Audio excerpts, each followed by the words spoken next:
আসসালামু আলাইকুম এভরিওয়ান। তো আজকে আমি আপনাদের দেখাবো ক্যাসিও 991 প্লাস। তো এটাতে কীভাবে আপনারা কন্ট্রাস্ট কমাবেন এবং বাড়াবেন চলেন দেখা যাক। তো এই জন্য আপনাকে প্রথমেই শিফটে প্রেস করতে হবে।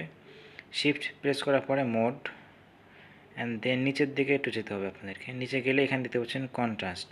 সো আমরা 6 ক্লিক করতে হবে। সো আমরা 6 ক্লিক করলে এখানে দিচ্ছেন, এখানে যদি আমরা ক্লিক করি তাহলে কিন্তু আমাদের এটা ডার্ক হবে। দেখেন আপনারা দেখতে পাচ্ছেন এখন একদম ডার্ক হয়ে গেছে, এবং এখানে যদি আমরা প্রেস করি তাহলে কিন্তু কমে যাবে। এপাশে প্রেস করলে এপাশে প্রেস করলে কিন্তু এটা বেড়ে যাবে। সো আমরা যদি এটা কমাই দিই, দেখেন দেখেন আপনারা দেখতে পাচ্ছেন এখানে কমে যাচ্ছে কন্ট্রাস্টটা। সো এইভাবে কিন্তু আপনারা করতে পারেন, খুবই simple. Shift mode and then নিচে একটু গেলেই কিন্তু আপনার 6 নাম্বার যেটা পেয়ে যাবেন। 6 ক্লিক করলেই এদিকে যে লাইট এবং এখানে ক্লিক করলে ডার্ক হয়ে যাবে। ধন্যবাদ সবাইকে।